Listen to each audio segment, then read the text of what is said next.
시편 147편을 함께 읽었습니다. 146편과 같이 시작과 끝이 할렐루야로 시작하고 마치는 할렐루야십니다. 표제가 없어서 그 배경이나 저자들을 알 수 없으나 학자들은 이제 바벨론 포로에서 돌아온 이스라엘 백성들이 이제 예루살렘 성전과 성벽 재건을 다 마친 후에 익명의 시인이 이 시로 하나님을 찬양했다 이렇게 생각합니다. 우리가 146편에서는 그 일들이 중간에 멈추어 선 일 때문에 또 그것을 배경해서 하나님을 찬양했다 그랬죠. 오늘 147편에서는 그것을 마무리하고 나서 주를 찬송하는 내용입니다. 그러니까 우리가 주일에 들었던 것처럼 광복의 기쁨을 생각하고 유월절과 구원의 경륜들을 생각하는 것처럼 당시에 이스라엘 백성들의 성벽과 성전의 완성, 그 기쁨과 감격을 생각하면서 시를 쭉 읽어가고 그 속에서 그들이 느꼈을 은혜와 찬양이 오늘 우리의 삶에는 어떻게 드려져야 되는가 하는 것들을 함께 생각하였으면 좋겠습니다. 오늘 시인은 세 가지로 나눠서 하나님을 찬양할 이유를 듭니다. 첫 번째는 1에서 6절인데요. 첫 번째, 하나님을 왜 찬양하라고 얘기하는가? 하나님은 세우시는 분이시고 모으시는 분이시고 고치시는 분이시며 싸매시는 분이시기 때문에 그렇다, 그렇게 고백합니다. 2절에 보시면 예루살렘을 세우시며 흩어진 자를 모으시며 상심한 자들을 고치시고 상처를 싸매신다 그랬습니다. 그 백성들과 함께 생각해 보십시오. 그냥 상황과 배경을 다 차치하고 이 말씀만 들으면 그렇지 라고 그냥 넘어갈 수 있는데 이스라엘 백성의 상황을 놓고 한번 생각해 보십시오. 하나님께서 이스라엘은 나라를 다 멸망시키시고 그 백성을 각지에 흩으셔서 포로로 살게 하실 때 하나님께서 다 무너뜨리시고 끝나는 줄 알았는데 그들의 고백은 뭡니까? 아니구나. 하나님은 다시 세우시는 분이시구나. 하나님께서 허락하셨던 약속의 땅 가나안 땅에서 살지 못하고 다 추방되어 흩어져 이방 땅에 살게 하셨는데 그것으로 끝난 줄 알았다고요. 흩어져 버린 줄 알았는데 아니구나. 하나님께서 흩은 자리에서 다시 모으시는 분이셨구나. 그 죄로 인하여 마음속에 상처 가운데 살아가는 이들에게 그냥 그것으로 끝인 줄 알았는데 하나님께서 그 상처를 그대로 두지 않으시고 고치시고 싸매시는 분이셨구나. 성전을 다시 세우시고 예루살렘 성벽을 다시 세우셔서 회복하시는 하나님이셨구나. 그들은 그렇게 고백하는 것이지요. 그냥 현실의 모습만 보면 하나님은 허시는 하나님이시고 흩으시는 하나님이시고 상처를 주시는 하나님이시고 심판하시는 하나님으로 끝나는 것인데 그렇지 않고 그들의 삶 가운데서 하나님은 언제나 세우시고 모으시고 고치시고 싸매시는 분이셨구나 이렇게 고백하는 거죠. 더 놀라운 것은 이스라엘 백성들의 그 삶 속에서 그들이 고백하는 세밀한 고백은 무엇인가 하면 4절입니다. 그가 별들의 수요를 세시고 그것들을 다 이름대로 부르신다 그렇게 말씀하십니다. 이 표현을 예수님은 이렇게 하셨어요. 하나님께서 천부께서 너희 머리털까지 다 세신 바 되었다 그렇게 말씀하셨습니다. 자, 이 아름다운 표현은 무슨 말입니까? 하나님께서 다 하신다. 하나님께서 다 하신다. 가끔씩 외부에 이렇게 설교를 하러 갈 때가 있습니다. 외부에 설교를 하러 가면 사람들이 눈동자들이 초롱초롱해요. 안 그렇겠습니까? 외부에서 사람이 오는데 졸고 앉아 있을 수는 없잖아요. 초롱초롱 하는데. 근데 이제 어떤 때는 같은 교회를 다시 또 설교하러 갈 때가 있단 말이죠. 그렇게 가서 설교하고 성도들과 이제 막 예배를 마치고 인사를 나눌 때 누군가를 아는 채 하고 또 누군가의 이름을 이렇게 부른다면 그 사람이 어이구 내 이름도 아십니까? 나도 압니까? 그렇게 놀라고 기뻐한다고요. 그죠? 아, 최성희 사모님 아니십니까? 그럼 뭐 사람들이 내 이름을 어떻게 아십니까? 이럴 거란 말이죠. 근데 지금 오늘 이 시인의 고백은 뭡니까? 하나님께서 우리를 아시되 못까지 아신데 이름을 부르고 아신다고요. 최인선 권사님 아십니까? 이름을 부르고 아신단 말이죠. 그 이름까지 수많은 별들을 세실 뿐 아니라 이름을 부른다. 예수님께서 머리카락까지 다 세신다. 이사야 선지자는 이렇게 표현했습니다. 만물을 그 수요대로 지으시고 그 만물의 모든 것에 이름을 부르신다. 그렇지?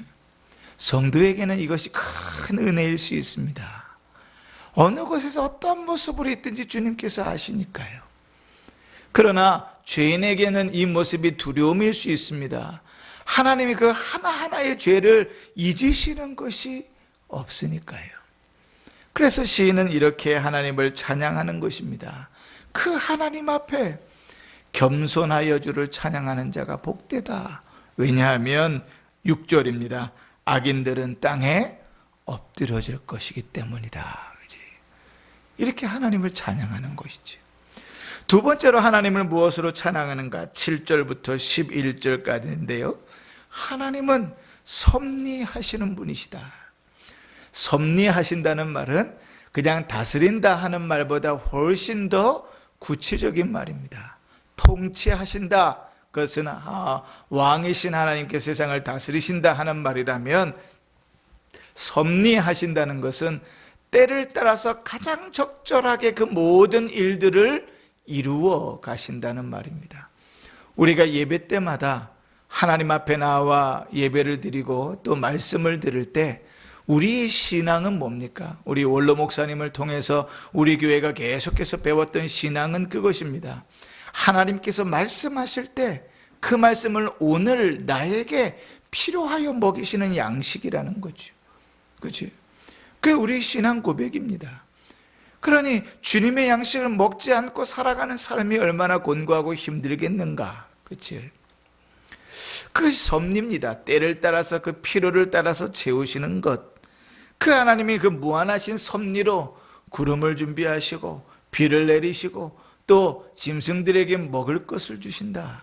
오늘 표현해 보면 이렇게 표현하지요. 9절에 들짐승과 우는 까마귀 새끼에게 먹을 것을 주신다. 참 아름다운 표현입니다. 이것을 삶 속으로 들어가면 사람들은, 믿지 않는 사람들은 그렇게 인정하지 않아요. 아예 그거는 그냥 먹이 사슬에 의하여 서로 먹고 먹히는 관계에서 그들이 살아가는 것일 뿐이지 무슨 하나님께서 먹이시는 것인가? 그거는 믿음이 없는 자들의 고백이고, 그치? 때를 따라 우리의 모든 삶 가운데서 우리가 먹고 살고 힘을 다하여 살아가는 것, 이 새벽에도 하나님 앞에 깨어나와 예배하는 것, 그 모든 일들이 하나님의 은혜라 고백하는 것은 그런 것이죠.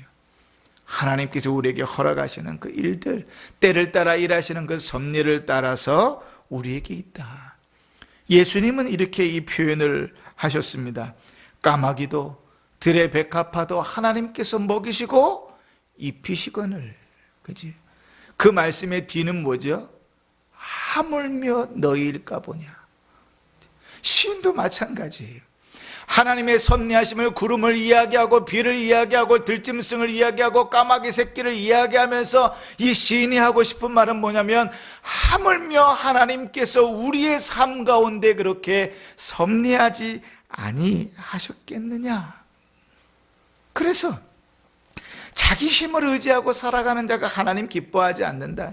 내가 이렇게 선택해서 내가 이렇게 열심히 살았다고 생각하고 내가 이만큼 했으니까 먹고 살았지, 그런 자 하나님 기뻐하지 아니하신다 그럽니다. 10절 보십시오. 여호와는 말의 힘이 세다 하여 기뻐하지 아니하시며 사람의 다리가 억세다 하여 기뻐하지 아니하신다. 내 힘으로 살았다고 내가 그러고 살지 말아라고 하나님 기뻐하시는 건 아니다. 하나님 기뻐하시는 자가 누구냐? 11절에 자기를 경외하는 자, 하나님 앞에 겸손하여 하나님의 일하심을 인정하는 자, 그죠? 그의 인자하심을 바라는 자들을 기뻐하신다. 11절에 그렇게 고백하는 거죠. 그 하나님을 찬양하라, 그렇게 말하는 거예요. 세 번째, 하나님 어떤 분이신가? 세 번째는 성도를 특별히 대하시는 분입니다. 이 자녀는요, 자식은요, 부모가 얼마나 자기들을 특별히 생각하고 힘쓰고 애쓰는지 모릅니다. 그 부모는 알지요. 부모 입장에서 자식을 키우면서 옆집 애보다는 내가 훨씬 더 내 자식에게 공을 키우고 공을 들였고, 옆집 애들보다는 내 자식을 위해서 훨씬 더 많이 기도하잖아요. 그런데 우리는요, 늘 잊어요. 뭘 잊은가? 성도를 향하여 하나님께서 베푸시는 특별한 관심과 은혜가 있다는 것을 잊습니다. 근데 오늘 시인은 그 특별한 관심과 은혜를 끄집어내면서 하나님을 찬양할 것을 말합니다. 그럼 특별한 은혜가 무엇인가? 하나님의 말씀을 우리에게 맡겨주셨다는 거예요. 하나님께서 태초에 하나님이 천지를 창조하셨다. 이게 창세기 1장 1절입니다. 우리 신앙의 고백은 무엇인가 하면 하나님께서 말씀으로 역사하신다는 겁니다. 세상을 창조하실 때도 말씀으로 역사하셨다는 것이죠. 그런데 오늘 시인은 그것을 조금 더 구체적으로 다른 방면으로 이렇게 말씀합니다. 15절입니다. 그의 명령을 땅에 보내시니 그의 말씀이 속히 달리는도다. 눈을 양털같이 내리시며 서리를 재같이 흩으시며 우박을 떡부스러기같이 뿌리시나니 누가 능히 그의 추위를 감당하리요. 하나님께서 눈과 서리와 우박으로 추위를 허락하시고 꽁꽁 얼게 하시는 것, 하나님 뭘로 하신다고요? 말씀으로. 그 꽁꽁 얼었던 물들을 18절입니다. 그의 말씀을 보내사 그것들을 녹이시고 바람을 불게 하신 즉 물이 흐르는도다. 그 꽁꽁 얼었던 것을 다 녹이시는 것도 하나님께서 뭘로 하신다고요? 주의 말씀으로. 그냥 얼고 녹는 것만 말씀으로 하신다고 말씀하는 게 아니라 하나님이 세상을 만드실 때도 주의 말씀으로, 세상을 다스리실 때도 주의 말씀으로 행하신다, 그렇게 말씀합니다. 하나님은 말씀으로 그 모든 일들을 행하시고, 말씀이신 하나님께서 육신이 되어 이 땅에 오셨고, 말씀이신 하나님께서 그 말씀을 누구에게? 우리에게 주셨다.